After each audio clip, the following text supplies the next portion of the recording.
لائیں آنٹی مجھے دیں اس ننھے شہزادے کو، میں چپ کرواتی ہوں۔ 2 منٹ میں مشال کو اس خاتون پر ترس آیا جو 9-10 ماہ کے روتے اسپیشل بچے کو چپ کروانے میں ہلکان ہو رہی تھی۔ وہ چھوٹی بہن کے ساتھ کزن کی شادی میں آئی تھی۔ بچے کو لے کر وہ ہال کے گیٹ پر کھڑے غبارے والے کے پاس آ گئی۔ زیان شاہ نے حیرت سے اس انجان لڑکی کو دیکھا جو اس کے بیٹے کو لیے کھڑی تھی۔ ادھر دو میرے بیٹے کو، ہو کون تم؟ فوراً ہی مشال کی گود سے اس نے اپنے بیٹے کو لے لیا۔ مشال نے حیرت سے اس مغرور شخص کو دیکھا لیکن 15 دن بعد وہ اس کے گھر میں تھی۔ زیان شاہ کی مدر نے اسے۔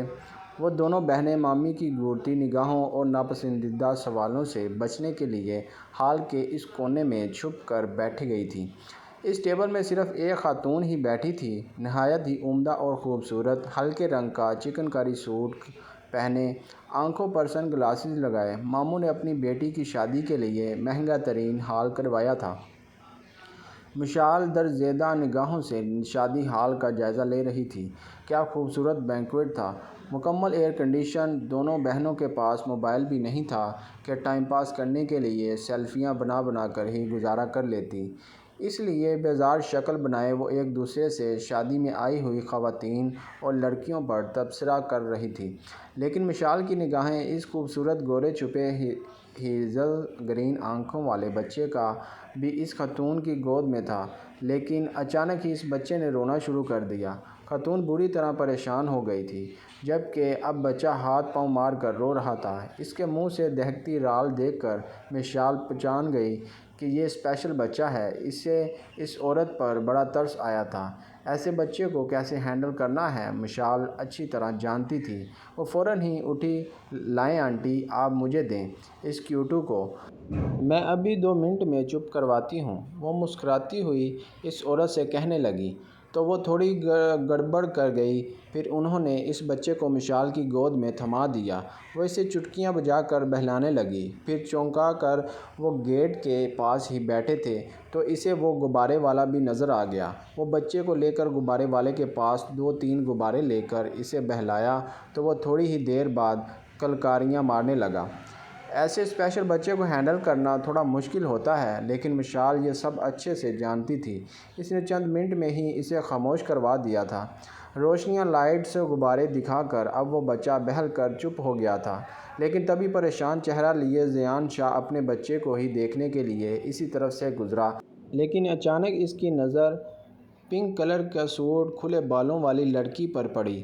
کندھے پر دوپٹہ ایک طرف لٹکا رہا تھا، جبکہ گود میں اس نے ہمدان کو لے رکھا تھا۔ اپنے بیٹے کو اس اجنبی لڑکی کی گود میں دیکھ کر وہ حیران رہ گیا تھا۔ تبھی تیزی سے اس کے قریب آ کر ہمدان کو اس کی گود سے لے لیا۔ یہ میرا بچہ تمہارے پاس کیا کر رہا ہے؟ اور تم کون ہو؟ وہ اسے گھور کر تیز لہجے میں کہنے لگا۔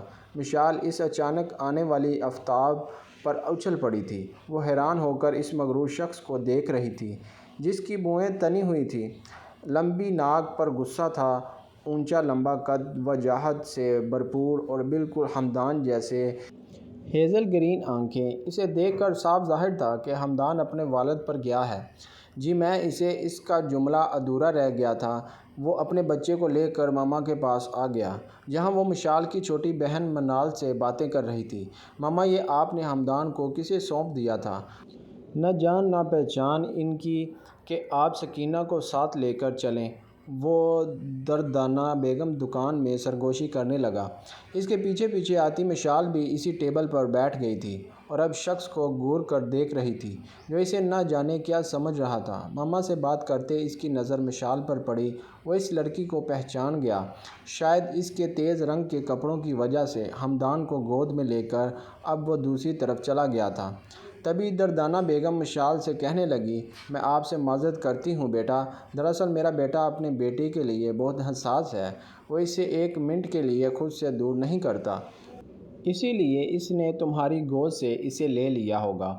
دردانہ بیگم بیچاری شرمندہ سی ہو کر کہہ رہی تھی، ارے کوئی بات نہیں آنٹی، آپ کیوں معذرت کر رہی ہیں؟ میں سمجھ سکتی ہوں، آخر وہ اولاد ہے ان کی۔ مسکراتے ہوئے انہیں کہنے لگی، ویسے بیٹا آپ بہت سمجھدار لڑکی لگتی ہو۔ بیٹا آپ کیا کرتی ہو؟ اب وہ بڑی دلچسپی سے مشال کو دیکھ رہی تھی۔ میں ایک اسکول میں پڑھاتی ہوں۔ دراصل وہ اسکول اسپیشل بچوں کا ہے۔ میں ایسے بچوں کو پڑھاتی ہوں۔ اور سنبھالتی ہوں۔ کھانا پینا، لکھنا، پڑھنا اس سکول میں یہ سب سکھایا جاتا ہے۔ وہ بڑے جوش سے دردانہ بیگم کو یہ سب بتا رہی تھی۔ ان کے چہرے پر ایک گہری مسکراہٹ دوڑ گئی۔ انہیں کسی ایسی بھی پڑھی لکھی لڑکی کی تو تلاش تھی جو ان کے پوتے کو سنبھال سکے، اس کا خیال رکھ سکے۔ اچانک ہی انہیں ایک بات کا خیال آیا تھا۔ اچھا بیٹا، کتنی تنخواہ ہے آپ کی؟ آنٹی محنت تو بہت ہے لیکن سکول والے تنخواہ کم دیتے ہیں، صرف 15,000 روپے، وہ منہ بنا کر انہیں بتا رہی تھی۔ منال بار بار اسے اشارے کر رہی تھی کہ آپی بس کر دو، کتنا بول رہی ہو، لیکن وہ ان اشاروں سے انجان بن کر مسلسل دردانہ بیگم سے باتیں کر رہی تھی۔ تبھی ممانی یہاں سے گزری تھی۔ ارے مسز شاہ، آپ یہاں سب سے آخر میں کیوں بیٹھے ہیں؟ چلیں آگے چل کر بیٹھیں گے۔ آپ وہاں پر میں نے اسپیشل گیسٹ کی ٹیبل لگوائی ہے اور آپ ہماری سب سے خاص مہمان ہیں۔ وہ بڑی ملنساری سے دردانہ بیگم سے ملاقات کر رہی تھی۔ تبھی ان کی نظر مشال اور منال پر پڑی تو ان کے ماتھے پر تیور چڑھ گئے۔ اوہو، تم دونوں بھی آئی ہو شادی میں؟ غالباً تمہاری ماں تو نہیں آئی ہوگی۔ دردانہ بیگم یہاں بیٹھی تھی، اسی لیے انہوں نے اپنا لہجہ حتی الامکان نرم رکھنے کی کوشش کی تھی۔ مشال جلدی سے کہنے لگی، ممانی وہ امی کی طبیعت ٹھیک نہیں تھی۔ ہاں ٹھیک ہے، یہ کہتے ہی وہ آگے بڑھ گئی تھی۔ تو مشال اور منال نے بھی خدا کا شکر ادا کیا، لیکن دردانہ بیگم کے من میں نہ جانے کیا چل رہا تھا۔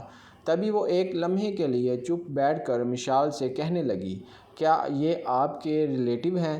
جی آنٹی، یہ میری کزن کی شادی ہے، لیکن آپ کو پتہ تو ہے کہ لوگ امیری غریبی کا فرق رکھتے ہیں۔ دیکھیں، آج ہم اپنے ماموں کی بیٹی کی شادی میں کسی اجنبی مہمان کی طرح بیٹھے ہیں۔ ہمیں کوئی پوچھنے والا نہیں۔ وجہ یہ ہے کہ ہمارے گھر کے حالات میں اور ماموں کے گھر کے حالات میں زمین اور آسمان کا فرق ہے۔ وہ اداس ہو کر انہیں کہنے لگی تھی۔ دردانہ بیگم کو نہ جانے کیوں یہ لڑکی بہت اچھی لگ رہی تھی، بالکل اپنی سی۔ باپ کے کندھے سے لگے ہمدان سو گیا تھا۔ سوئے ہوئے ہمدان کو ماں کے پاس چھوڑ کر وہ واپس پلٹ گیا، لیکن مشال کو اس مغرور شخص پر بہت غصہ آیا تھا۔ کیسے چپٹ کر اس نے اس بچے کو اس کی گود سے لیا تھا، جیسے وہ کوئی بچہ اغوا کرنے والی ہو۔ کھانا کھاتے ہی منال کہنے لگی، آپی چلتے ہیں، بہت دیر ہو گئی ہے۔ وہ اٹھنے ہی والے تھے کہ دردانہ بیگم نے اسے کچھ کہنے کے لیے روک لیا۔ بیٹا، میں تم سے کچھ کہنا چاہتی ہوں۔ دیکھو، تمہیں بھی اندازہ ہو گیا کہ میرا یہ پوتا ایک اسپیشل بچہ ہے۔ اس کے لیے میں کافی دنوں سے ایک گورنس تلاش کر رہی تھی جو اس کی دیکھ بھال کر سکے۔ بیٹا، میں تمہیں 1,00,000 تنخواہ دوں گی اگر تم یہ نوکری کرو گی، کیونکہ تم مجھے بہت اچھی لگتی ہو۔ مجھے ایسا لگ رہا ہے کہ تم میرے پوتے کا بہت اچھا سا خیال رکھو گی۔ ان کے لہجے میں ایک عجیب سی بے چینی اور جھجک تھی۔ مشال کا منہ کھلا کا کھلا رہ گیا۔ کیا آنٹی سچ میں 1,00,000 روپے؟ اسے یقین نہیں آ رہا تھا۔ اس کی آنکھیں ہی پھٹ پڑی تھیں۔ کہاں وہ اسکول میں ہمدان جیسے اسپیشل بچوں کو سنبھالتی تھی، جہاں پر صرف اسے 15,000 تنخواہ ملتی تھی، اور سامنے بیٹھی یہ نفیس سی خاتون اسے 1,00,000 تنخواہ میں ماہانہ اپنے گھر پر نوکری دینے کو تیار تھی، وہ بھی صرف ایک بچے کو سنبھالنے کی۔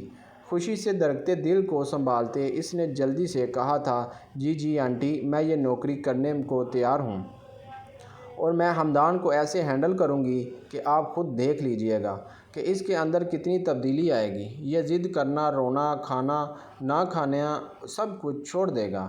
وہ بڑے جوش سے تقریر کر رہی تھی۔ ریحان شاہ جو مال کو چلنے کے لیے کہہ رہا تھا، اسے یوں تیز بولتا دیکھ کر اسے سخت گفت ہوئی تھی۔ چلیں ماما، بہت دیر ہو گئی ہے۔ وہ گھڑی میں ٹائم دیکھتے ہوئے کہنے لگا۔ ہمدان کو اس نے اپنے کندھے سے لگا لیا تھا۔ اگر آج اس کے بزنس پارٹنر کی بیٹی کی شادی نہ ہوتی تو وہ کبھی بھی یوں غیر ضروری ٹائم ضائع نہ کرتا، لیکن آج یہاں اس شادی میں آنا اس کی مجبوری تھی۔ ٹھیک ہے بیٹا، یہ میرا کارڈ ہے، آپ اس ایڈریس میں آ جانا۔ یاد سے بیٹا، میں تمہارا انتظار کروں گی۔ جاتے جاتے وہ اس کے گال پر تھپکی دے کر چلی گئی، اور مشال حیرت سے اس مہربانی عورت کو دیکھتی رہ گئی۔ اس کی خوشی کی کوئی انتہا نہ تھی۔ پھر وہ منال سے کہنے لگی، دیکھا، کبھی کبھی قسمت کتنی مہربان ہو جاتی ہے۔ سچ میں وہ یہاں شادی میں آنا تو میرے لیے بہت مفید ثابت ہوا ہے۔ اب وہ دونوں بہنیں جانے کے لیے اٹھ گئی تھیں۔ ابو ایک گڈ نیوز ہے، مجھے ایک اچھی جاب کی آفر آئی ہے، میں کل صبح جاؤں گی وہاں پر۔ وہ بڑی جوش سے باپ سے بات کر رہی تھی۔ اچھا بیٹا، یہ تو بہت اچھی بات ہے۔ وہ اسے دیکھ کر نرمی سے مسکرائے تھے۔ وہ اپنے باپ کا ہاتھ تھام کر کہنے لگی، دیکھنا ابو، بہت جلد ہمارے حالات بدل جائیں گے۔ آپ کو پتہ بھی ہے جو مجھے جاب ملنے والی ہے، میری تنخواہ کتنی ہوگی؟ پوری 1,00,000 روپے۔ اس نے اپنی بڑی بڑی آنکھیں پھاڑ کر باپ کو بتایا تھا۔ منال نے سر تھام لیا تھا۔ امی سمجھائیں ذرا اپنی بیٹی کو، بیچاری اس آنٹی کا۔ اس نے بول بول کر دماغ چاٹ لیا تھا، اور اتنا دماغ چاٹا کہ اینڈ میں انہوں نے اسے جو بھی افرکیر دی تھی وہ بھی اپنے اسپیشل بچے کو سنبھالنے کی۔ منال ماں کو بتا رہی تھی۔ نیلو بیگم حیران رہ گئی تھی۔ سچ کہہ رہی ہو مشال، ایسا ہی ہوا ہے کیا؟ ہاں تو کیا ہوا امی، اس میں حرج ہی کیا ہے؟ اور وہ بچہ تھا ہی اتنا خوبصورت، خاص طور پر اس کی آنکھیں لگ نہیں رہا تھا کہ وہ بچہ اسپیشل ہے، لیکن میں نے اسے دیکھتے ہی پہچان لیا۔ آخر کو میں ایسے بچوں کو ہی تو پڑھاتی ہوں۔ وہ ایک مڈل کلاس فیملی سے تعلق رکھتی تھی۔ اس کا باپ فرید احمد ایک فیکٹری میں انچارج تھا۔ جب تک گھر کے حالات بہت اچھے تھے۔ اس کی 3 بیٹیاں تھیں اور گھر بھی چھوٹا سا تھا۔ 2 کمروں کا گھر، ان کا گزارا اچھا چل رہا تھا۔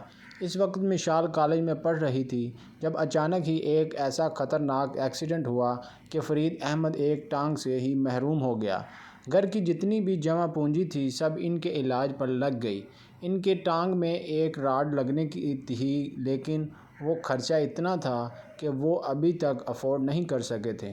جب سے باپ بستر سے لگا تھا تب سے مشال نے ہی گھر کی ذمہ داریاں سنبھال لی تھیں۔ اس نے سوچ کیا تھا کہ وہ اپنے باپ کی بیٹی نہیں بلکہ بیٹا بن کر دکھائے گی۔ پارٹ ٹائم میں تھوڑا بہت پڑھ لیتی، لیکن فل ٹائم میں ایک اسکول میں پڑھا رہی تھی۔ بڑی مشکل سے اسے یہ نوکری ملی تھی، در در بھٹکنے کے بعد، اور تنخواہ بھی صرف 15,000 تھی۔ اتنی تنخواہ میں گزارا کرنا بہت مشکل ہو رہا تھا۔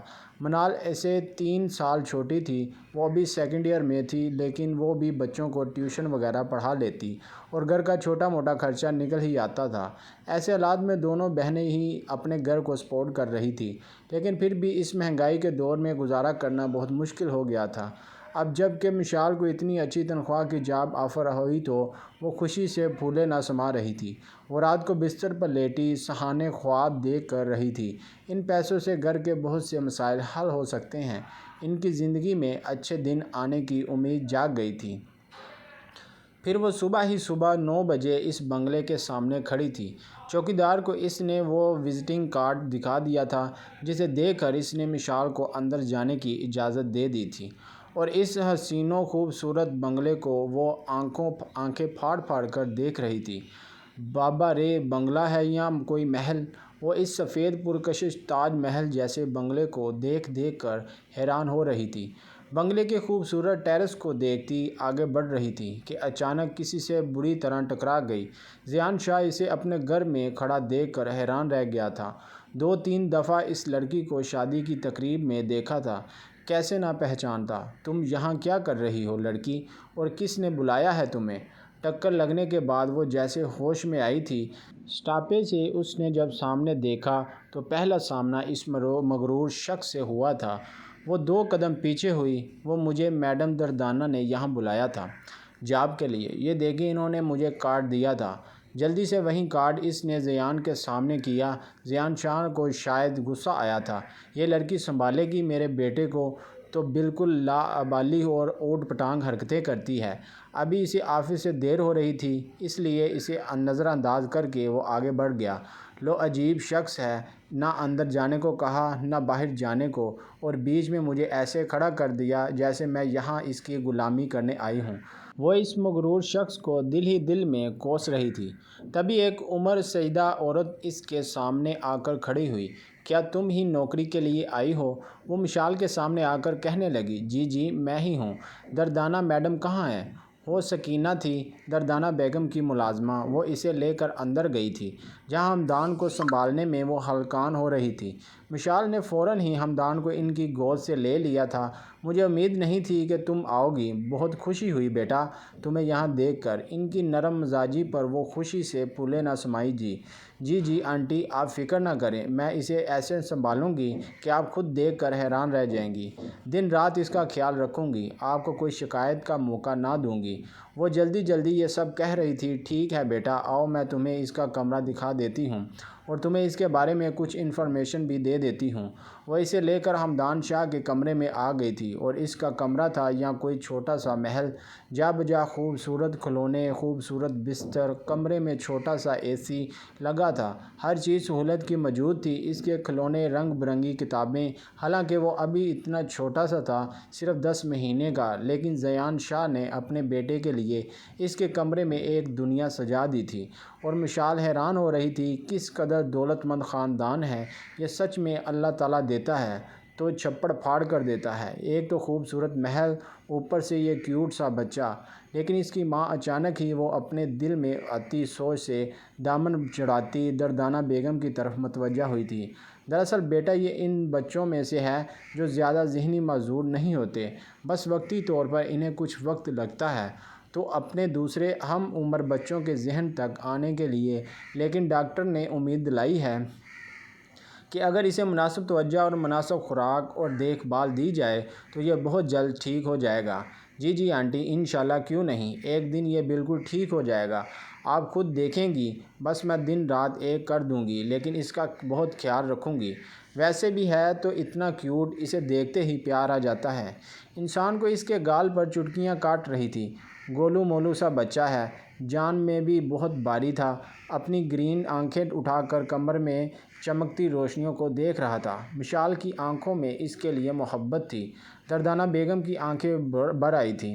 یہ تو تم کہہ رہی ہو نا بیٹا کہ انسان کو اس پر پیار آ جاتا ہے، لیکن زندگی نے اس کے ساتھ ایسا کھیل کھیلا ہے کہ مجھے یقین نہیں آتا کہ یہ بچہ ایسی قسمت لے کر اس دنیا میں آیا ہے۔ نہ جانے کیوں ان کی آنکھیں نم تھیں۔ مشال کچھ خاموش سی ہو گئی۔ وہ کسی کی پرسنل باتیں بہت کم پوچھتی تھی۔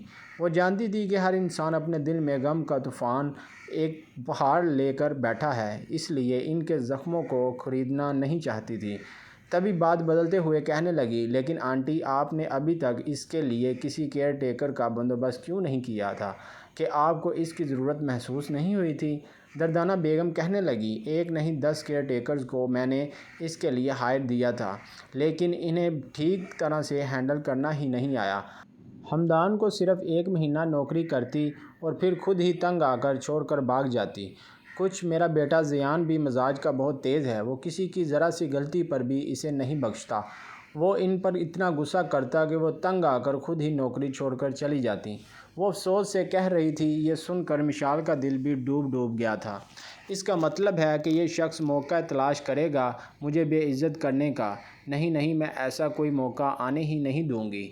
وہ فیصلہ کر چکی تھی۔ پھر اس نے اپنی نوکری شروع کر دی تھی اور اسکول سے بغیر بتائے ریزائن دے دیا تھا۔ جب وہ ریزائن دینے گئی تو وہاں کی پرنسپل اس پر خوب غصہ کر رہی تھی۔ یہ کیا طریقہ ہے مشال احمد، آپ کا نوکری چھوڑنے سے کم از کم 2-3 مہینے پہلے بتانا پڑتا ہے۔ ہم آپ کی یہ 15 دن کی تنخواہ نہیں دیں گے۔ اس نے اس 15 دن کی تنخواہ پر لعنت بھیج دی تھی اور پھر خود یہاں چلی آئی تھی ہمدان کی کیئر ٹیکر بن کر۔ سچ میں ہی وہ جتنا آسان سمجھ رہی تھی اتنا آسان نہیں تھا۔ ہمدان ضد میں آتا تو آسمان سر پر اٹھا لیتا تھا۔ وہ چیختا چلاتا، منہ سے رال ٹپکتی۔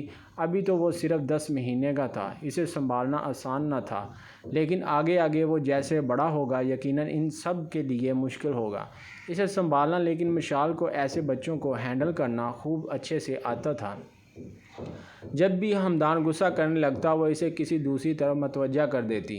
وہ اپنا غصہ بھول کر ان کھلونوں میں لگ جاتا، یا پھر وہ رنگ برنگی کتابیں دکھاتی، بولنے والے کھلونے اس کے سامنے رکھ دیتی۔ وقت پر کھانا کھلاتی تو وہ بھوک کی وجہ سے بھی نہ روتا۔ اس کی اچھی خاص توانائی صرف ہو رہی تھی، لیکن اسے کوئی پرواہ نہ تھی۔ 1 لاکھ روپے تنخواہ میں اسے یہ نوکری ملی تھی۔ 1 لاکھ روپے اس کے لیے بہت امپورٹنٹ تھے۔ گھر میں پیسوں کی ضرورت تھی، ابو کا علاج کروانا تھا، بھلے کتنا ہی ذلیل ہونا پڑے، وہ یہ نوکری ہرگز نہیں چھوڑنے چاہتی تھی۔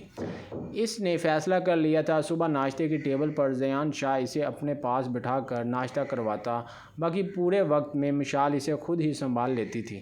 وہ جان گیا تھا کہ ماما نے اسے بطور کیئر ٹیکر اس گھر میں رکھا ہے۔ وہ رات کے 9 بجے ہی اپنے گھر جاتی تھی اور صبح سویرے 8 بجے واپس آ جاتی تھی۔ اس کی روٹین تھی، مہینے میں ایک بھی چھٹی نہیں تھی اور اسے چاہیے بھی نہیں تھی۔ یہی سوچ کر وہ روزانہ ہی جاب پر آ رہی تھی۔ آج بھی صبح سے میرے ناشتے کی ٹیبل پر اس نے اسے زیان شاہ کے برابر میں بٹھا دیا تھا۔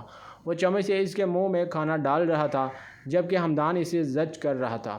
سر آپ ناشتہ کر لیں، میں اسے کھلا دیتی ہوں کھانا۔ مشال فوراً ہی آگے بڑھی تھی۔ تم چپ رہو بیٹا، یہ میرا، میں خود کھلا سکتا ہوں اسے کھانا۔ وہ بھڑک اٹھا۔ اس کے اس قدر تھی کہ لہجے پر مشال کا چہرہ سرخ ہو گیا تھا۔ دردانہ بیگم نے تعصب سے زیان کو دیکھا۔ او مشال بیٹا، تم بھی ہمارے ساتھ بیٹھ کر ناشتہ کرو۔ ان کی بات پر زیان نے ماں کو گھورا تھا۔ یہ ملازمہ ہے، مالکن کو نہیں جو ماما اسے ساتھ بیٹھنے کا کہہ رہی تھی۔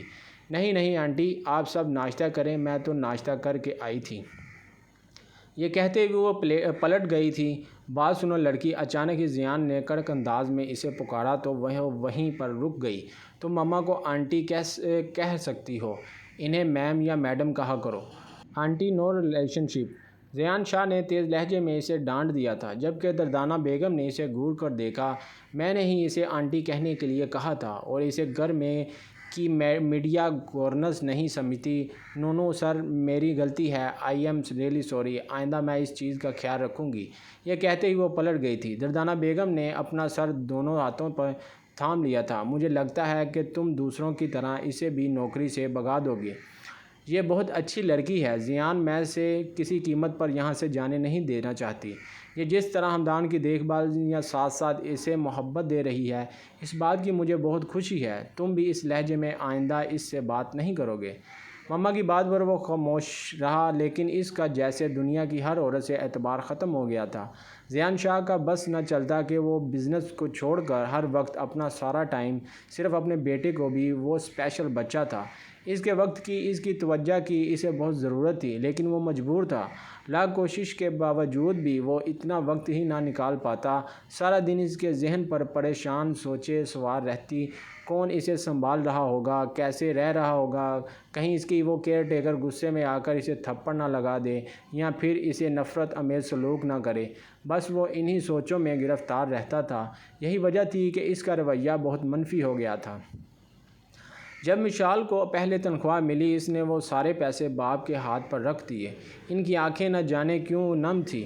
میں جانتا ہوں میری بچی، تم بہت محنت کر رہی ہو۔ میں خود پر افسوس کرتا ہوں کہ میرا وجود اتنا ناکارہ ہے۔ ایسا مت کہیں ابو، نہیں ہے آپ ہم پر بوجھ، بس آپ ہمارے سر پر سلامت رہیں، یہ بہت ہے۔ آپ ایسا کچھ بھی سوچنے کی ضرورت نہیں ہے۔ اس نے بات کی آنکھیں صاف کی تھی۔ میں پہلے سے بھی زیادہ ہمدان کا خیال رکھنے لگی تھی۔ نہ صرف اس کی نوکری کی وجہ سے اسے ضرورت تھی، بلکہ وہ چاہتی تھی کہ دردانہ بیگم اور اس کے اس مغرور اور غصے والے بیٹے کو کوئی شکایت کا موقع نہ دے کہ اس کی نوکری ہاتھوں سے چلی جائے، کیونکہ اس تنخواہ سے اس کی بہت سی ضرورتیں پوری ہو سکتی تھیں۔ اسے نوکری کرتے ہوئے 2-3 مہینے ہو گئے تھے۔ ہمدان اس سے کافی اٹیچ ہو گیا تھا اور پھر ایسے ہی بچوں کو تو وہ اسکول میں پڑھا رہی تھی۔ 20 بچوں کو وہ اکیلے سنبھالتی تھی اور یہاں بات صرف ایک بچے کی تھی۔ وہ اکثر ہی اس کی دیکھ بھال کرتے اپنا کھانا کھانا بھی بھول جاتی تھی۔ اس کا کمرہ بالکل صاف رکھنا، اس کے کپڑے، اس کی خوراک کا خیال رکھنا۔ جب بھی وہ ضد کرنے پر اتا تو وہ اسے اپنے طریقے سے ہینڈل کرتی۔ اب تو وہ ہاتھ کے اشارے سے اسے کئی چیزوں کے بارے میں بتا دیتا اور اسے پکارنے بھی لگا تھا۔ یہ دیکھ کر مشال کو بہت خوشی ہوتی۔ اب وہ تقریباً 1 سال کا ہونے والا تھا، لیکن اس دن اتوار کی وجہ سے سب گھر پر ہی تھے۔ زیان شاہ سارا وقت ہمدان کے ساتھ ہی گزارتا۔ ابھی وہ اسے کھانا کھلا کر باہر لاؤنج میں بٹھا کر چلی گئی تھی، لیکن ابھی آدھا گھنٹہ ہی گزرا تھا کہ اچانک وہ الٹیاں کرنے لگا تھا۔ اس کی آنکھیں اوپر چڑھ گئی تھی۔ پہلے ایک الٹی کری اور پھر دوسری، نہ جانے اسے کیا ہو گیا تھا۔ زیان شاہ اسے دیکھ کر ایک دم ہی پریشان ہو گیا تھا۔ کیا کھلایا ہے تم نے میرے بیٹے کو؟ وہ اس پر چلا رہا تھا۔ مشال سہم کر ہمدان کو دیکھ رہی تھی۔ اس نے تو اسے روٹین کے حساب سے کھانا کھلایا تھا۔ سر میں نے تو اسے وہی کھلایا ہے جو یہ روز کھاتا ہے۔ میں نے ایسا کچھ بھی نہیں کھلایا جو اسے افیکٹ کرے۔ وہ بیچارگی سے کہتی کانپ رہی تھی۔ وہ اسے فوراً ہی لے کر ہسپتال بھاگا تھا۔ دردانہ بیگم بھی پریشان ہو گئی تھی، جبکہ مشال آنسو بہا رہی تھی۔ آنٹی میرا یقین کریں، میں نے اسے ایسا کچھ بھی نہیں کھلایا۔ آپ جانتی ہیں نا میں کتنا خیال رکھتی ہوں اس کا۔ وہ بار بار آنسو صاف کر رہی تھی۔ دردانہ بیگم اسے تسلی دیتے ہوئے کہنے لگی، ارے کچھ نہیں ہوتا، ہو جاتا ہے کبھی کبھار، بچے کی طبیعت خراب پہلے بھی ایسے ہو جاتا تھا۔ پھر 1 گھنٹے کے بعد زیان شاہ اسے واپس لے آیا تھا۔ دردانہ بیگم نے آتے ہی اسے اپنے بازوؤں میں لے لیا تھا، جو اب سکون کی سو رہا تھا۔ وہ آتے ہی اس پر چلانے لگا، یہ خیال رکھ رہی ہو تم میرے بیٹے کا؟ ماما 1 لاکھ روپے تنخواہ دے رہی ہیں تو میں کس بات کی؟ ڈاکٹر نے کہا ہے کہ اسے کھانا صحیح سے ہضم نہیں ہوا، یا پھر تم نے صحیح سے بنایا نہیں تھا۔ اس کا کھانا میں تمہیں ابھی اور اسی وقت نوکری سے نکالتا ہوں۔ وہ حیران رہ گئی تھی۔ ہو جاتی ہے انسان سے غلطی، ہو سکتا ہے کہ وہ جلد بازی میں ٹھیک سے کھانا نہ پکا سکی ہو اور اس نے جلدی حمدان کو کھلا دیا ہو، لیکن کس قدر وہ اور ذلت سے اور اس سے بات کر رہا تھا۔ آنسو صاف کرتے وہ خاموش ہو گئی تھی۔ دردانہ بیگم نے زیان کو گھور کر دیکھا تھا۔ کیا ہو گیا ہے تمہیں؟ تمہیں زیان ہو جاتی ہے غلطی انسان سے غلطی کوئی بات نہیں بچی۔ وہ اتنا خیال رکھتی ہے، اس کے آنے سے تو جیسے مجھے سکون ہو گیا تھا، اور حمدان بھی اس سے بہت اٹیچ ہے، اور تم اسے نوکری سے نکال رہی ہو۔ لاپرواہی کی حد ہوتی ہے ماما، میں اپنے بیٹے کے معاملے میں ایسی لاپرواہی ہرگز برداشت نہیں کروں گا۔